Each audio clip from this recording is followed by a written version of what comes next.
রাজা নিজের ঘরে যায়, গিয়ে লাইট বন্ধ করে মেঝেতে বসে খাটে মাথা দিয়ে ভাবতে থাকে, কোথায় গেল মেয়েটা? আমি এখন কোথায় পাবো ওকে? আর ওর পরিবারের কাছেই বা কিভাবে মুখ দেখাবো? কোথায় তুমি মিমি? সামনে থাকলে সবসময় ঝগড়া করি, বকা দিই, কিন্তু আজ তোমাকে না দেখে আমার এত কষ্ট হচ্ছে কেন? হঠাৎ রাজা শুনতে পায় একটা মিষ্টি গিটারের সুর। কেউ যেন গিটারটাকে আলতো করে ছুঁয়ে দিচ্ছে।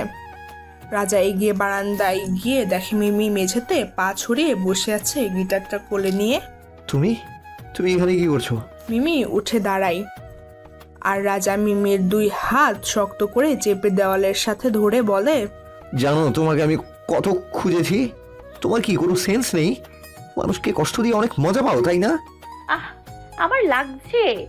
রাজা হাত ছেড়ে দিয়ে দেখে দুই হাতে রাজার হাতের ছাপ বসে গেছে, রক্তগুলো জমাট বেঁধে গেছে। রাজা মিমির হাত ধরে রুমে নিয়ে এসে বেডে বসিয়ে দিয়ে হাতে মলম লাগিয়ে দেয় আর বলে, জানোই তো আমার রাগ হলে সামলাতে পারি না। কেন এরকম করো? আমাকে রাগিয়ে নিজেরই কষ্ট পেতে হচ্ছে। বলতে বলতে রাজার চোখে দুফোঁটা জল এসে যায়। রাজার চোখের পানিগুলো হালকা আলোয় জল জল করছে। মিমি দেখার সাথে সাথে রাজা চোখের পানিগুলো মুছে নেয়। কাঁদছেন কেন? কষ্ট আমার হচ্ছে, আপনি কেন কাঁদছেন? তুমি যাও এখান থেকে। কেন? আমি আপনার পাশে থাকলে আপনার খারাপ লাগে? চলে যাও। আমাকে আরো একটা কারণে কষ্ট দেওয়া বাকি আছে, দেবেন না? কি? আমি আপনার গিটার ধরেছি, মাদুরে বসেছি, সেটার জন্য কিছু বলবেন না? মন ভালো নেই মিমি, নিজের রুমে যাও। রাত হয়ে গেছে, খেয়ে ঘুমাও। অদ্ভুত মানুষ আপনি। কালকেই কত বকলেন, সামান্য ঘরে ঢুকেছি আর ওগুলো ধরেছি তাই, আর আজ কিছুই বলবেন না?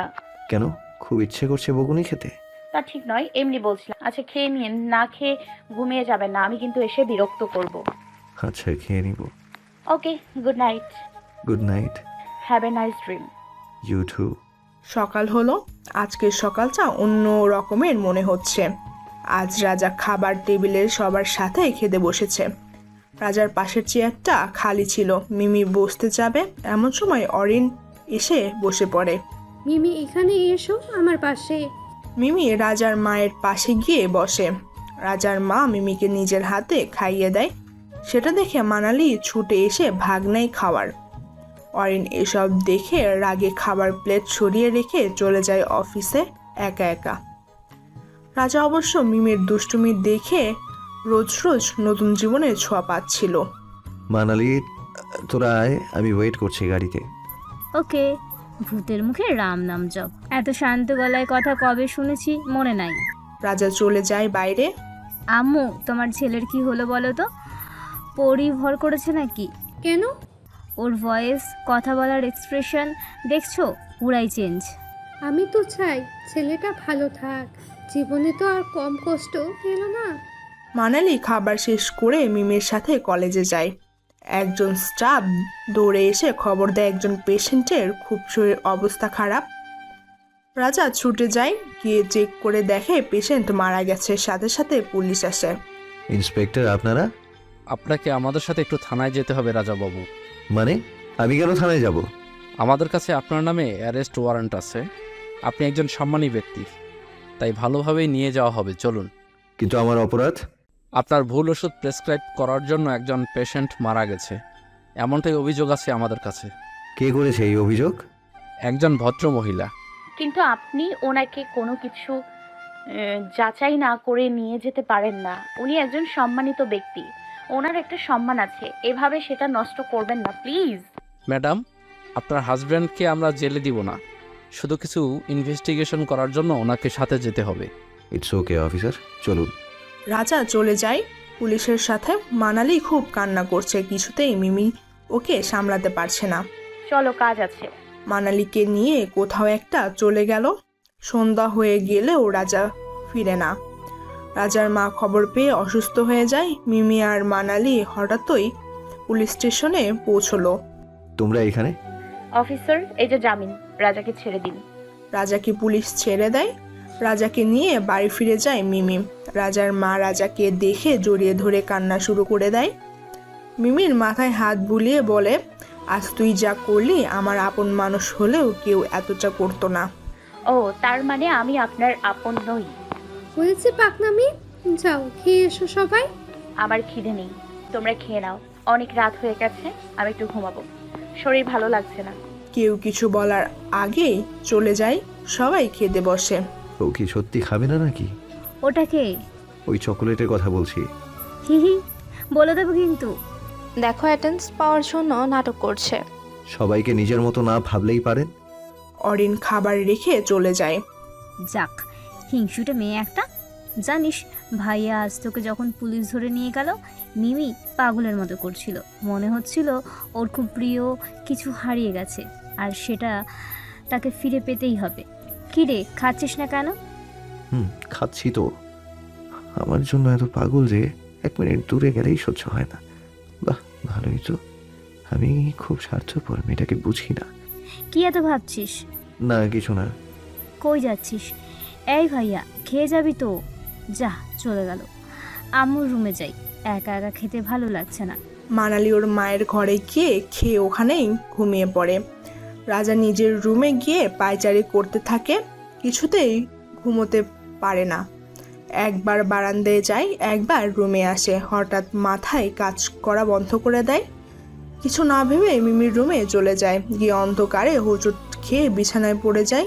মিমি জোরে চিৎকার করে উঠলে রাজা মিমির মুখ চেপে ধরে। আমি রাজা, চোর না। মাগো, মজাটা মনে হয় ভেঙেই গেল। অসভ্য ছেলে কোথাকার, মেয়েদের ঘরে এত রাতে কি মতলব নিয়ে ঢুকেছেন? হোয়াট? আমি অসভ্য?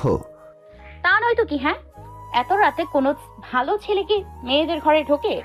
লিসেন, এটা আমার বাড়ি, সো আমি কখন কোন রুমে যাব সেটা আমার ব্যাপার, ওকে? আন্টি গো! এই মেয়ে, কি করছো কি এত রাতে? হাঁপাচ্ছে। রাজার 2 হাতে বাড়ি মেরে ছুটিয়ে দেয়। আমি একটা কাজে এসেছিলাম। তুমি ঘুমাচ্ছ তাই না ডেকে। রাজাকে শক্ত করে জড়িয়ে ধরে রাজার পায়ের ওপর পা রেখে লাফাতে থাকে আর বলতে থাকে, বাঁচাও বাঁচাও, তারা বোকা আমাকে খেয়ে ফেলবে। রাজা মিমির কথা শুনে জোরে হেসে ওঠে। রাক্ষস চৌধুরী, ফারুস, বিপদ দেখে কেউ হাসে? হোয়াট? তেল? হ্যাঁ, আমি শুনেছি তেল ফেললে তেলাপোকা এসে খেয়ে ফেলে। আমার এখন কি হবে? রিল্যাক্স, আমি আছি তো। আমি মানুর কাছে যাব। উফ, পায়ে ব্যথা পাচ্ছি তো, এভাবে লাফাচ্ছ কেন? যদি গায়ে উঠে খেয়ে ফেলে? তোমার গায়ে উঠবে কিভাবে? তুমি তো আমার গায়ে উঠে বসে আছো। আরে, বিপদে সাহায্য করাই ডাক্তারদের কাজ। আমাকে মানুর কাছে নিয়ে চলেন না প্লিজ। Are you mad? এত রাতে ওরা ঘুমিয়ে গেছে, আর এখন ওদের গিয়ে ডাকলে কি হবে বুঝতে পারছো? লাইট দেন। সুইচ খুঁজে পাচ্ছি না, প্লিজ লাফিও না, আমার পায়ের অবস্থা শেষ। বুঝেছি, আমাকে তেলাপোকা খেয়ে ফেললেই আপনি খুশি হবেন। আজ বাবা মা কাছে নেই বলে কেউ আপন না। পাগল নিয়ে তো মহা মুশকিলে পড়লাম। মিমিকে কোলে তুলে নিয়ে বিছানায় বসিয়ে দেয়। ঘুমাও, আমি যাই। আজ আমাকে রেখে যদি যান, তাহলে সত্যি বলছি আমি এক্ষুনি এই বাড়ি থেকে পালিয়ে যাব, আর আসবো না। কি? যে সাংঘাতিক মেয়ে, পালাতেও পারে। একবার খুঁজে খুঁজে জান শেষ করেছি, আর রিস্ক নেওয়া যাবে না। পাগল নাকি তুমি? আজ আমার শেষ দিন। উফ, বড্ড বাড়াবাড়ি করছেন। এটা তেলাপোকা, ড্রাগন না যে গিলে খাবে। আমাকে রেখে যাবেন না প্লিজ, দোহাই আপনার। ওকে, আমি আছি, তুমি ঘুমাও। যাবেন না কিন্তু। ওকে, যাবো না, হাতটা ছাড়ো। আমি সোফায় বসি আর লাইটটা দিই। না, ছাড়বো না। পালানোর ধান্দা? হ্যাঁ, আমি বুঝি না নাকি? হ্যাঁ, আমি অনেক বুদ্ধিমান। বুদ্ধিমান না, গাধা। এই, কি ভাবছেন? নিশ্চয় পালানোর কথা। আরে না রে বাবা। তাহলে চুপ কেন আর দাঁড়িয়েই বা আছেন কেন? বসেন বসেন। দেখাচ্ছি মজা, অন্ধকারে ভূতের ভয় দেখাবো। দেখাচ্ছি মজা, অন্ধকারে ভূতের ভয় দেখাবো। বলছিলাম কি, লাইটের সুইচ পাচ্ছি না, তার মানে আমাদের সারা রাত এই অন্ধকারে থাকা লাগবে। আর তুমি তো আমার হাত ছাড়ছো না, আমি গিয়ে খুঁজতেও পারবো না। দরকার নাই, ভালোই লাগছে অন্ধকারে।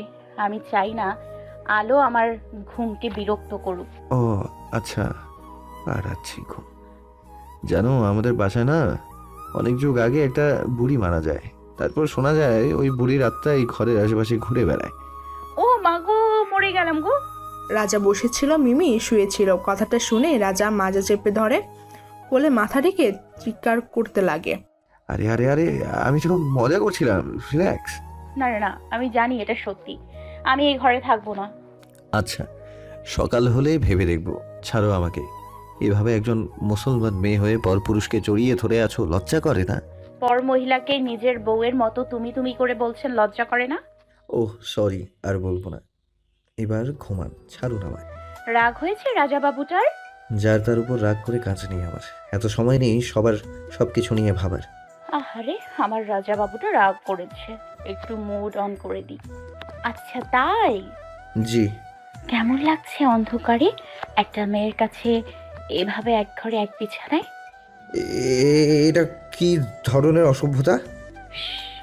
কি কি করছেনটা কি? আমার কিন্তু খুব অস্বস্তি হচ্ছে। একটা কথা জিজ্ঞাসা করি? এভাবে কেন? ভালোভাবে বসেও তো কথা বলা যায়। না, এভাবেই বলবো। আচ্ছা তাড়াতাড়ি শেষ করেন। ওষ্ঠে ভালোবাসার পরশ পেয়েছেন কখনো? মানে? বাংলা বোঝেন না? খুব অল্প, ছোট থেকেই বিদেশে পড়ালেখা করেছি। কোনোভাবে বাংলা বলি, কিন্তু রিয়েল বাংলা বুঝি না। আনইজি লাগছে বেশি? খুব। নিজের ঘরে যান। আপনি একা থাকতে পারবেন? পারবো, ভয় কেটে গেছে। ওকে, আসি। রাজা আসি বলে চলে গেল, আর মিমি রাজাকে নিয়ে ভাবতে ভাবতে ঘুমিয়ে পড়ল। সকালে সবাই নিজ নিজ খেয়ে রেডি হয়ে একসাথে হসপিটালে চলে গেল। অরিন নিজের কাজে গেল, মানালি আর মিমি ক্লাসে গেল, রাজা নিজের কেবিনে গেল। স্যার, আপনাকে পুরোনো ক্যান্টিনে একজন ডেকেছে। কে? আমি বলতে পারলাম না, আগে কখনো দেখিনি। আচ্ছা আপনি যান, আমি দেখছি। রাজা ক্যান্টিনে গিয়ে দেখে একটা মেয়ে বেঞ্চে বসে আছে, অন্ধকারে মুখটা স্পষ্ট দেখা যাচ্ছে না। কাছে গিয়ে দেখে, কিন্তু তাও অচেনা। কে আপনি? তোমরা জানো? বলে রাজার গলা জড়িয়ে ধরে। মেয়েটা রাজাকে টাচ করুক সেটা সে একদম পছন্দ করে না। রাজা মেয়েটিকে এক ধাক্কায় নিজের থেকে আলাদা করে দেয়। মেয়েটি ছুটে গিয়ে দরজা বন্ধ করে নিজের জামার হাতা ছিঁড়তে থাকে আর নিজের শরীরে নিজে আঁচড় কেটে দাগ করতে থাকে। কি করছেন কি? এসবের মানে কি? যা দরকার তাই করছি। বলে বাঁচাও বাঁচাও চিল্লিয়ে ওঠে। মেয়ের চিৎকার শুনে লোক জড়ো হয়ে যায়। মেয়েটি দরজা খুলে লোকের সামনে বলে রাজা ওর মানহানির চেষ্টা করেছে। রাজা অনেক চেষ্টা করেও কাউকে বোঝাতে পারেনি, এমনকি নিজের মা বোন রাজার বিরুদ্ধে গেছিল। একমাত্র মিমি রাজাকে বিশ্বাস করেছিল। পুলিশ রাজাকে আবারও গ্রেফতার করে। মানু, আমার সাথে যাবা একটু? না মিমি, আমি যাব না কোথাও। আর তুমিও ভাইয়াকে এই অন্যায়ে কোনো সাহায্য করবে না।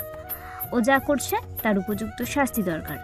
ওরও তো বোন আছে, ও নিজের বোনের কথা ভাবলো না। অন্য কেউ যদি আমার সাথে এরকম করে ওর কেমন লাগবে? মানু, তুমি ভুল বুঝছো। তোমার ভাইয়া মোটেও সেই রকম না। দেখোই তো মেয়েরা ছুলে কিভাবে রিয়াক্ট করে। সব নাটক ওর, মানুষের সামনে এই লুক নিয়ে থাকে। ভুল বুঝছো তো, পরে বুঝতে পারবো আমি ঠিকই বলেছি। তুমি কতটা চিনো? একটা হারানোর জ্বালা ও সবাইকে দিয়ে মেটাচ্ছে। ছি, নিজের ভাই ভাবতেও ঘৃণা হচ্ছে। মিমি সারা বাড়ি ঘুরে ঘুরে কি যেন মন দিয়ে ভাবছে আর হাঁটছে। মানু কি বলে গেল? একটা হারানোর জ্বালা মানে?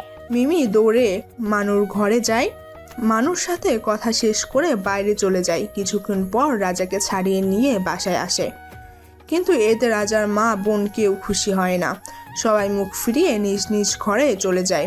রাজা অবিশ্বাস দেখে খুব ডিপ্রেশনে পড়ে যায়। আপনি ঘরে যান, ফ্রেশ হয়ে নিন, আমি আসছি। বিকেল 5টা। মিমি রাজার রুমে খাবার নিয়ে গিয়ে দেখে রাজা রুমে নেই। ব্যালকনিতে বসে রাজা মনের সুরে গিটার বাজিয়ে গান গাচ্ছে, যদিও এই সুর কষ্টের। মিমি গিয়ে রাজার কাঁধে হাত রাখলে রাজা গান থামিয়ে দিয়ে মিমির দিকে না ফিরেই বলে, মিমি, আজ নিজেকে বড্ড একা লাগছে। আমি আছি তো পাশে। কতদিন? আপনি যতদিন চান। যদি সারা জীবনের জন্য চাই? কি হলো? খেয়ে নেবেন, আসুন। আমার উত্তর চাই। আমারও সেই দিনের প্রশ্নের জবাব চাই। কোনটা? ওই যে সেই বাংলা কথাটা। আমি বাংলা বুঝি না, ভাঙিয়ে বলেন। না, আপনি খুঁজে বের করবেন। রাত কেটে সকাল হলে রাজা হসপিটালে যায়, কিন্তু সেখানে সেই একই অবস্থা। সবাই রাজাকে আর চোখে দেখে, নিন্দা করে। এত কিছুর মাঝেও রাজা মিমিকে নিয়ে ভাবছে, সেটা দেখে নিজেই অবাক হয়। হঠাৎ মিমির প্রশ্নের কথা মনে পড়লে রাজা অনেকের কেবিনে যায়। রাজা অনেকের কেবিনে গিয়ে অনেককে ডাকলে অনেকে একটু বিব্রত হয়ে যায়। হ্যাঁ, বল। আচ্ছা তুই তো ছোট থেকেই বাংলাদেশে, তাই না? হ্যাঁ, কেন? একটা বাংলা শব্দের অর্থ খুঁজছি, কিন্তু পাচ্ছি না। ইভেন গুগলও ঠিকমতো বলছে না। কি এমন শব্দের অর্থ যে গুগলও দিচ্ছে না? আচ্ছা, ওষ্ঠে ভালোবাসার স্পর্শ মানে কি? এই কথা তোকে কে বলেছে? যেই বলুক, তুই বল মানে কি? বাংলায় নাকি ইংরেজিতে? আবার বাংলা? না না, থাক, ইংলিশেই বল। Lip kiss. হোয়াট? ওর এত বড় সাহস! আজ ওর একদিন কি আমার একদিন। রাগে গজগজ করতে করতে হসপিটাল থেকে বের হয়ে বাসায় যায়। গিয়ে মিমিকে না পেয়ে ভাবে এই সময় তোর ক্লাস হওয়ার কথা। রাজা মিমির ক্লাসের দিকে এগিয়ে যায়, গিয়ে দেখে মিমি ছেলেদের সাথে একটা খাতা নিয়ে কাড়াকাড়ি করছে আর হাসছে। রাজা সেটা দেখে আরো বেশি রেগে যায়। কি হচ্ছে এখানে? এটা কি ক্লাস নাকি মাছের বাজার? এই যে আপনি আমার সাথে আসুন। মিমির দিকে আঙ্গুল দেখিয়ে রাজা একটু আগে যায়, মিমি পেছন পেছন যায় আর দেখে রাজা সেই পরিত্যক্ত ক্যান্টিনে গেছে। মিমি আগের দিনের সেই মেয়ের কথা ভাবতে ভাবতে ক্যান্টিনে প্রবেশ করে, দেখে রাজা মাথা নিচু করে বসে আছে আর রাগে হাতে থাকা মোবাইলটা চাপ দিছে। স্যার কিছু বলবেন? হাতে থাকা মোবাইলটা ছুঁড়ে মারে দেওয়ালে। মোবাইলটা সঙ্গে সঙ্গে দুই ভাগ হয়ে যায়। রাজা উঠে গিয়ে জোরে দরজা লাগায়। জি বলবো। আপনার শোনার সময় আছে নাকি সময় করে জানাবেন? না স্যার, বলতে পারেন, আমার এখন ক্লাস। কথা শেষ না হতেই মিমির দুই গাল শক্ত করে এক হাত দিয়ে ধরে আর এক হাত দিয়ে মিমির দুই হাত পেছন দিকে চেপে ধরে। খুব শখ না তোমার ছেলেদের সাথে কথা বলার, হাসাহাসি করার? আজ আমি তোমার মুখ সারা জীবনের জন্য বন্ধ করে দিব, যাতে এইরকম শখ হলেও আর না করতে পারো। আহ স্যার, আমার লাগছে। লাগার জন্যই ধরেছি। স্যার আমার খুব কষ্ট হচ্ছে। রাজা মিমির কষ্ট হচ্ছে শুনে তাড়াতাড়ি মিমিকে ছেড়ে দিয়ে মাথায় হাত দিয়ে মেঝেতে বসে পড়ে। মিমি গিয়ে রাজার পাশে বসে রাজার মুখের দিকে তাকিয়ে থাকে। রাজা মুখ ঘুরিয়ে মিমির দিকে তাকায় সরি বলে দরজা খুলে বের হয়ে চলে যায়। মিমিও ক্লাসে যায়। মিমি, স্যার তোমাকে ডেকেছিল কেন? এমনিতেই একটা পেশেন্টকে সামলাতে পারছিল না, তাই। বলেই মিমি মানুর কাছে গিয়ে বসে। মানু মিমির কাছে কলম চাইলে মিমি কলম দেওয়ার জন্য হাতটা বাড়ায়। মানু মিমির হাতটা ধরে ফেলে। এই, তোমার হাতে এটা কিসের দাগ? মিমি বুঝতে পারে রাজার হাতের দাগটা এভাবে ফুলে গেছে। সে হাতটা ছাড়িয়ে নিয়ে বলে, কই কিছু না তো। থাক, আর লুকানো লাগবে না, আমি বুঝতে পারছি তুমি যে ওকে রাক্ষস বলো। ও সত্যি মানুষ না। আমারই ভুল ছিল, ওনার কোনো দোষ নেই। কত লুকাবার, মেয়ে নিয়ে যেখানে সেখানে যা ইচ্ছে হয় করে। ওর কি বয়স কম নাকি বুদ্ধি পাকেনি? শিখিয়ে দেওয়া লাগবে সব। আচ্ছা মানু, হয়েছে তো, এবার চুপ করো, কেউ শুনলে কি ভাববে? মানু কিছু বলার আগেই রাজা ক্লাসে আসে। রাজাকে দেখে মানু রাজার সামনেই ক্লাস থেকে বের হয়ে যায়। রাজার খারাপ লাগলেও সে বাধা দেয় না, কারণ মানুকে আজ ক্লাস থেকে বের হতেই হতো। Sit down please. আচ্ছা, এখানে কার কার ডক্টর হওয়ার প্রবল ইচ্ছা আছে একটু দাঁড়াবেন? ক্লাসের সবাই উঠে দাঁড়ায়, একমাত্র মিমি বসে থাকে। রাজা সবাইকে বসতে বলে মিমিকে দাঁড়াতে বলে। মিমি দাঁড়ায়। আপনার ডাক্তার হওয়ার ইচ্ছে নেই? স্যার আমরা ডাক্তারি তো আর মাস্টার হওয়ার জন্য পড়ি না, তাই আপনার এই প্রশ্নটা আমার অযথা বলেই মনে হলো। আমি আপনার ক্লাসমেট না, আপনার টিচার, সো ভদ্রভাবে কথা বললে খুশি হব। Sorry sir. যেটা বলছিলাম, আপনাদের মধ্যে এমন অনেক স্টুডেন্ট আছে যারা পড়তে হবে তাই পড়ে, ফ্যামিলির চাপে পড়ে, এই সকল ইচ্ছেকে ইচ্ছে বলে না। আপনি ডাক্তার হবেন, মানুষের সেবা করবেন, এটাই আপনার মনের বাসনা হতে হবে, তাহলেই আপনি একজন প্রকৃত ডক্টর হবেন। বাহ, যতটা গড়ের মাঠ মনে করেছিলাম ততটাও না। সো এখন বলেন, কে কে ডাক্তার হতে চান মনে প্রাণে? এবার চারজন পুরো ক্লাসের মধ্যে দাঁড়ালো, সাথে মিমিও আছে। ও মাগো, স্যার মশায় কামড় দিচ্ছে। পাশে থেকে এক ছেলে বলে, তোর রক্ত মিষ্টি তো তাই কামড় দিচ্ছে, হিহি। তুমি খেয়ে দেখছো নাকি? রাজা মিমির দিকে একভাবে তাকিয়ে আছে আর মনে মনে বলে, আজ বাসায় চলো, রক্ত টেস্ট করে দেখবো মিষ্টি না তিতা। আমি কি রাক্ষস নাকি যে রক্ত খেয়ে দেখবো? ও না না, তুমি তো মানুষ, রাক্ষস তো অন্য একজন। আজ আমি একটা ইম্পর্টেন্ট টপিক নিয়ে ডিসকাস করব। কোন টপিক স্যার? Lip kiss. এটাই বাকি ছিল, খারুস একটা। আপনারা ডক্টর হতে এসেছেন, নাটকের নায়ক নায়িকা না, সো এত লজ্জা পাওয়া লাগবে না। বোর্ডের কাছে যাই, গিয়ে বড় বড় করে লিখে, what is lip kiss. Anyone tell me?